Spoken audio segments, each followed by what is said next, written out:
सूतेभ्यः कमलानि तत्परिमलम्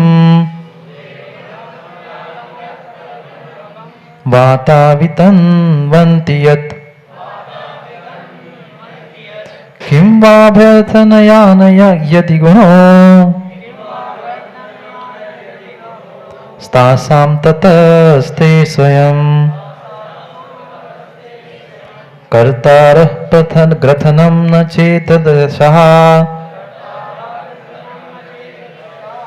प्रत्यर्थिना तेन किम।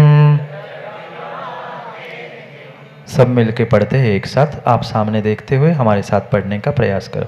संता संतु मम प्रसन्न मनसो वाचां विचारोदतः सूतेभ्यः कमलानि तत्परिमलं वातावितन्वन्ति यत् किं वा भ्यर्थनयानयः यदि गुणो तासां ततस्ते स्वयं कर्तारः गथनं न चेदनयशः प्रत्यर्थिना तेन किम।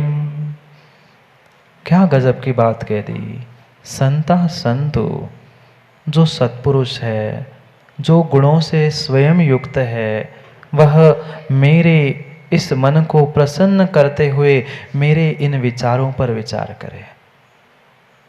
ये सोमप्रभ स्वामी जो लिख रहे हैं, वे कह रहे हैं ये जो मैंने विचार नीति के, जीवन जीने के आपके लिए लिखे हैं, आपके लिए समझाए हैं, उन पर मेरे से श्रेष्ठ, मेरे से जो ज्येष्ठ, जो साधु पुरुष है, संता संतु, जिनके पास वास्तव में गुण ग्रहण करने की दृष्टि है, वे ही संत पुरुष, साधु पुरुष, महान और बड़े व्यक्ति होते हैं। ऐसे जो हमसे महान हैं, वे मेरे इस विचारों पर, मेरे इन शब्दों पर, मेरे इन पंक्तियों पर विचार करे। और विचार करके क्या करे? अगर कुछ त्रुटि उसमें हो रही है, अगर इसमें किसी प्रकार की त्रुटि है, तो उस त्रुटि को ठीक करे। क्या सरलता, क्या सरलता। कुंद कुंद स्वामी ने और पूर्वाचार्यों ने भी तो यही लिखा, पर उसमें भी जीवों ने छल कर लिया, छल ग्रहण कर लिया। महंत पंडित जी, छल ग्रहण कर लिया उसमें से भी। मतलब कुंद कुंद स्वामी, सोमप्रभ स्वामी कहीं ना कहीं गड़बड़ कर रहे थे, इसलिए उनने लिखा। नहीं, वे तो महान थे, उनकी ये लघुता थी, अगर कुछ चूक भूल हो जाए तो ठीक कर लो। ये कहने का अभिप्राय ये नहीं था कि मैं मूर्ख हूं, नहीं था। अरे मानतुंग स्वामी ने भी तो यही लिखा, निर्मल जी, अल्पस्वतम सुतवताम परिहास धाम तद भक्ति रेव मुखरी कुरुते बलानाम यत को किल किल मधव मधुरम विरति तच्चाम्र चारु कलिका कहे। तो वही बात यहाँ कह रहे हैं। मैं करता नहीं हूं, मैं किसी ग्रंथ का करता नहीं हूं, मैं कुछ लिखने की शक्ति नहीं रखता हूं।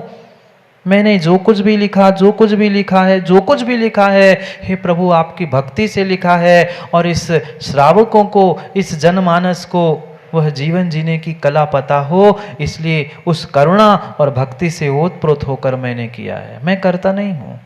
शुद्धोपयोग कोई ग्रहण गहार से लाने वाली वस्तु नहीं है, कोई दुकान से या किसी मंदिर आदि से आने वाली वस्तु नहीं है। वो तो एक क्षण की आत्मा की विशुद्धि है, प्राप्त कर लिया, सातवें को छू लिया, पुनः वापिस आ गए।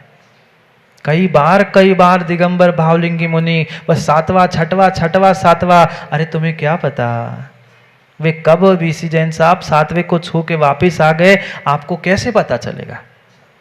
हाँ, ये सत्य है कि वे आहार आदि सातवें में नहीं करते, पर सातवें में पहुंचते पहुंचते वकील साहब गहराई से समझाना पड़ेगा, जीवों को समझना पड़ेगा। शुद्धोपयोग में आहार नहीं होते, पर आहार करते करते एक क्षण का शुद्धोपयोग हो सकता है। प्रवचन करते करते शुद्धोपयोग हो सकता है। शुद्धोपयोग के समय में सातवें गुण स्थान में प्रवचन नहीं होते, पर प्रवचन करते करते सातवें का और शुद्धोपयोग का स्पर्श करके पुनः आया जा सकता है। उसमें किसी भी आगम के प्रकार से दोष नहीं है। क्या जय भैया ऐसा नहीं है? ऐसा ही है। फिर आप लोग क्यों नहीं समझाते? महाराज हम समझाते हैं पर कोई मानता थोड़ी है। मानता वही है जिसके पुण्य का उदय है। जिसका नहीं है वो सुनना भी नहीं चाहता, जानना भी नहीं चाहता, और मानना की तो और बहुत ही दूर की बात है। उनका उपकार है, परम उपकार है, ठीक है, वह सब कुछ उनके पास होने पर उनको क्या जरूरत थी हमें शुद्धोपयोग और हम निकल के इस नीति बताने की?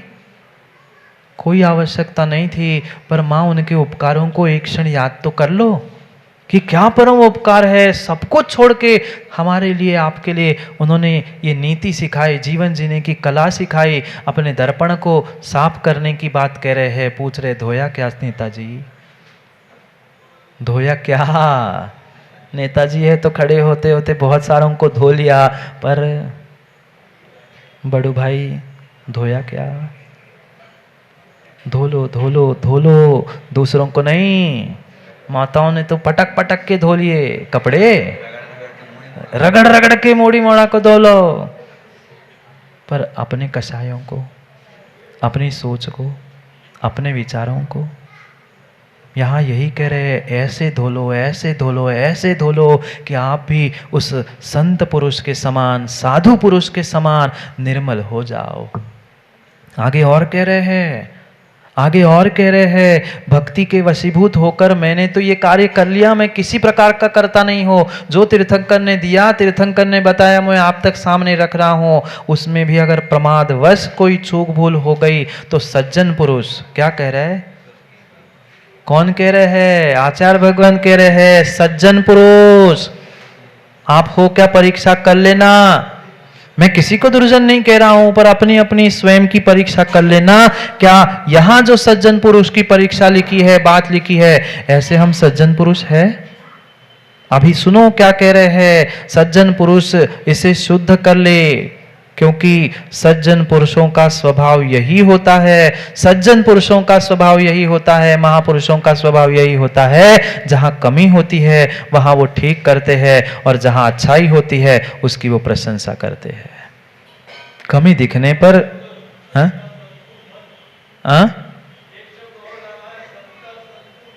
संता संतु मना, मात्र संत नहीं, मात्र सत्पुरुष नहीं। जो पूजा में कई बार मां पढ़ते हैं ना, 24 की पूजा की, जल चढ़ाया, पढ़ते हो, मुनि मन समोज्वलनी प्रासुक गंध भरा। पढ़ के तो चढ़ा के घंटों वे कभी कभी आ गए, पर कभी विचार किया, मुनि मन समोज्वलनेर। मात्र मुनि सम नहीं कहा, मात्र संत साधु पुरुष नहीं कहा, संतु मम, संतु मन, मन संतु के समान, संत के समान मेरा भी मन जन जाए, मेरा भी मन जन रहा है। अगर दोष दिख रहे हैं ना, कीचड़ दिख रही है ना, कमल में थोड़ी सी भी कीचड़ लगी है ना, तो साफ कर लो, पर सुगंध तो देख लो कीचड़ की, सुगंध तो सूंघ लो कीचड़ उस कमल की। हम कीचड़ की सुगंध सूंघने के चक्कर में कमल को भूल जाते हैं, गुलाब में लगे हुए कांटों को गिनने के चक्कर में वो खूबसूरत गुलाब भूल जाते हैं, उसका रंग, उसकी सुगंध, उसका मनमोहकपना भूल जाते हैं। मां किसके पीछे? कांटों के पीछे। क्या करे, जिसकी सोच विपरीत होती है वो गुलाब में हमेशा कांटे ही देखता है, गुलाब की सुगंध को नहीं देखता। जिसकी खोटी सोच होती है, जिसकी बुद्धि खोटी होती है, वो बादलों को भी देखता है तो यही कहता है, अरे यार ये काले बादल क्यों छाए। पर जो सज्जन पुरुष होता है, सत्पुरुष होता है, वो काले बादलों को देखकर और खुश होता है। चलो काले बादल आए मतलब पक्का है पानी लेके आए हैं, वो पानी गिराने वाले हैं। पर जिसकी काली सोच है वो सोचता है, अरे काले बादल आ गए, अब तो सूर्य को उसने ढाक लिया। ये सोच का नतीजा है, ये सोच का नतीजा है। गुलाब में मेम साहब, फूल में, गुलाब में आपको सुगंध भी मिलेगी, कांटे भी मिलेगी। अगर आपकी दृष्टि उसके सुगंध को और रंग को देखने की है तो आपको वही मिलेगा, नहीं तो फिर कांटों से चुभाते चुभाते स्वयं चुभ गए और दूसरों को चुभाते रहे। ये दृष्टि है, ये दृष्टि है, ये दृष्टि है। माँ जितना जितना वह हमारी दृष्टि को हम निर्मल करेंगे, हमारा जीवन उतना उतना ही दर्पण के भांति साफ होता जाएगा, उतना उतना ही दर्पण के भांति हमारा जीवन साफ होता जाएगा। पर क्या करें, हमारी सोच वहां तक पहुंचती ही नहीं है। जहां हमारे गुरुओं ने, जहां हमारे तीर्थंकरों ने हमें पहुंचाने का प्रयास किया है, वहां तक हमारी सोच पहुंचती नहीं है। कैसे पहुंचे? कैसे पहुंचे? हम तो सूर्य की तपन को मात्र देखते हैं, सूर्य की लालिमा को देखते हैं, सूर्य की उष्णता को देखते हैं, पर ये नहीं देखते कि सूर्य के कारण ही तो कमल खिल रहा है, सूर्य के कारण ही तो दिन रात का भेद हो रहा है, सूर्य के कारण ही तो ये दिनचर्या चल रही है। क्या करे? जिसकी जैसी दृष्टि होती है वो वही देखता है, वही देखता है। अच्छाई को देखने का प्रयास करो। सत्पुरुष अच्छाई को देखता है। कैसे? पवन की भांति। पवन यानी शैलेंद्र भाई, पवन यानी हवा। कभी देखा हवा को? कभी देखा हवा को? कोई हाँ कह रहा है, कोई ना कह रहा है। देखने की बात चल रही है। भले ही आंखों से नहीं देखा है, पर देखा ही है। वकील साहब, आप देखते हो हवा को? मैं तो देखता हूं। आपने देखा कभी? भले ही चक्षु दर्शन से नहीं, मां जान रहे हैं या चक्षु दर्शन ही तो है, देखना ही तो है। समझना, जो वायु है वो पवन है, जो हवा है हवा के भांति वह सत्पुरुष होता है। कैसी हवा? कैसी हवा? हवा जो होती है, हवा जो होती है, जो कीचड़ में कमल खिलता है, कीचड़ में कमल खिलता है तो कीचड़ की सुगंध, सुगंध, कीचड़ की सुगंध की कमल की सुगंध। जबकि कीचड़ कितना सारा था, कमल कितने थे? चंद कमल थे और इतना बड़ा कीचड़, इतना बड़ा पानी। उस पानी की कीचड़ की बदबू को, दुर्गंध को वो कभी नहीं बहाता। अगर बहाता है तो वो कमल की फूलों की सुगंध को ही बहाता है।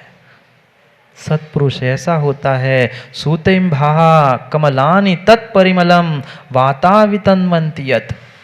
जैसे पवन, जैसे वायु, जैसे हवा वह गंध को एक स्थान से दूसरे स्थान तक ले जाने के लिए निमित्त बनती है, क्योंकि हवा का, पवन का, वायु का स्वभाव ही वैसा होता है। सत्पुरुष, संता संतु, जो सत्पुरुष है ना, वह अगर दोष दिखता है तो दोष को मिटाने का प्रयास करता है, और कहीं कहीं थोड़ा सा एकाध भी गुण मिलता है ना, तो दुनिया में उस गुण को उस प्रशंसा के द्वारा हवा जैसा फैलाने का प्रयास करता है। कौन? सत्पुरुष। सत्पुरुष कौन? सत्पुरुष। ये नीति भी बता दी, अपनी लघुता भी बता दी। मैंने तो कुछ किया नहीं है, पर अगर करते समय कुछ प्रमाद से गलती हुई है तो साधु पुरुष उसे सुधार ले, और अगर कुछ अच्छाई है, कुछ अच्छाई है तो मैं तुमसे प्रार्थना करने वाला नहीं हूं।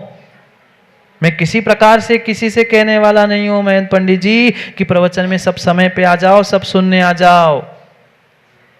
सोमप्रभ स्वामी कह रहे हैं, मैं किसी को बुलाने वाला नहीं हूं, मैं किसी को मस्का लगाने वाला नहीं हूं। जो सज्जन पुरुष है, जो सज्जन पुरुष है, वह स्वयं स्वयं स्वयं उसे ग्रहण करने के लिए आएगा, उसे जनमानस तक पहुंचाएगा। क्यों? क्योंकि अगर कर्तारप ग्रथनम न चेदत, मैं करता तो हूं नहीं, पर फिर भी अगर किसी को अच्छा लग रहा है तो वो मेरी यश कीर्ति है।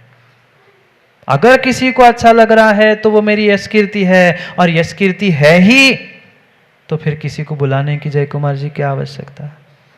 किसी का स्वागत करने की क्या आवश्यकता? अगर मेरी यशा कीर्ति है ही नहीं तो प्रत्यर्थिना तेन किम, मेरे बुलाने से कौन आएगा? मेरे बुलाने से, पंडित जी के बुलाने से मां आए क्या? नहीं नहीं, जिनवाणी का गंध ही ऐसा है, महक ही ऐसी है कि अपने आप जब तक अंदर भीतर घुस जाती है ऐसा लगता है कहीं पहुंच जाए। घर के कोने में कहीं अगरबत्ती इत्र रखा, देखा, सूंघा, रखा किसी एक कोने में होता है, पर पूरे घर को सुगंधित कर देता है।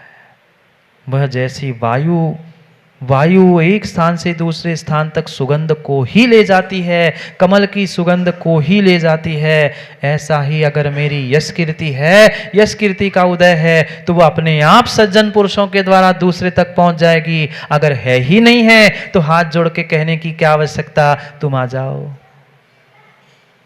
नहीं। यश कीर्ति है। मैं नहीं कह रहा हूं, सोमप्रभ स्वामी कह रहे हैं, लिखा है यहां, यशा प्रत्यर्थिना तेन किम। क्या आवश्यकता कहने की?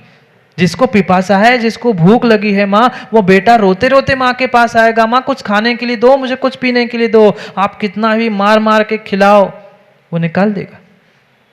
भूख लगी है तो अपने आप दौड़ के आएगा। ऐसे जिनको तत्वों की पिपासा है, जिनको सुनने की इच्छा है, जिनको अपने जीवन को अच्छा करना है, जीवन के लिए नीति रीति सीखनी है, वे अपने आप आएंगे। आप कितने ही कह देना पंडित जी समय पे आना, पर समय पे वे ही आएगा जिनको अपने समय की कीमत है। समय पे मां वही आएगा जिसको समय यानी आत्मा, समय यानी आगम, समय यानी द्रव्य पदार्थ, उनकी तत्व जिनकी चिंता है, वही समय पे आएगा, क्योंकि समय हो गया है। भाग लो, भाग लो या भाग लो, निर्णय करना है ना सेठ जी, निर्णय करना है, भाग लो या संजय भाई, दोनों संजय है, भाग लो या भाग लो, निर्णय करो। हमें जीवन को अगर दर्पण बनाना है, जीवन को अगर स्वच्छ बनाना है, तो जीवन के प्रत्येक समय में, प्रत्येक कार्यों में भाग लो, नहीं तो नेताजी भाग लो। कौन सा भाग लो? भाग लो कि भाग लो? अब समय हो गया है भागने का, तो भाग ही जाओगे पता है। पर कल अपने आप से पूछ के उत्तर लेके आना, माँ धोया क्या, धोया क्या? पूछ लेना मोनू सबसे, धोया क्या और धोया क्या? अंतर समझ में आए सो अच्छी बात है, नहीं सो कहना सुन लो धोया क्या। फिर आते हैं धोके, निर्मल जी भाग लो, धोके आ जाना। अपने भावों को, अपने कषायों को, अपने विषय कषायों को धोते हुए, हम अपनी सोच को निर्मल करते हुए अपने जीवन को उस दर्पण के भांति निर्मल करें, क्योंकि आज का समय अपना हो गया।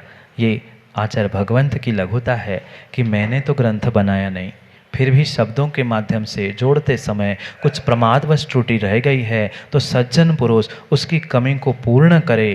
पर अगर उसमें कोई कमी नहीं है तो उसको पूरे जनमानस तक पहुंचाने का प्रयास करे। पर ये भी प्रार्थना नहीं कर रहा हूँ, अगर यशाकृति है तो अपने आप पहुंच जाएगी, और है ही नहीं है तो मेरे कहने से भी क्या होना है, कुछ नहीं होना। इसी सरलता, ऐसी सहजता मेरे भी जीवन में आ जाए, मेरे भी उस जीवन को मैं दर्पण बना लूँ, निर्मल बना लूँ। इसलिए निर्मल भावों के साथ निर्मलता को प्राप्त करने के लिए निर्मल जी भाग लो। 1 मिनट, अब हमने 1 घंटा बोला तो तुम्हें 1 मिनट तो देना ही पड़ेगा। समय पर समय को समझने के लिए समय पे मिलते हैं, क्योंकि समय पे किया गया काम समय को दिलाता है। बोली भगवान महावीर स्वामी की।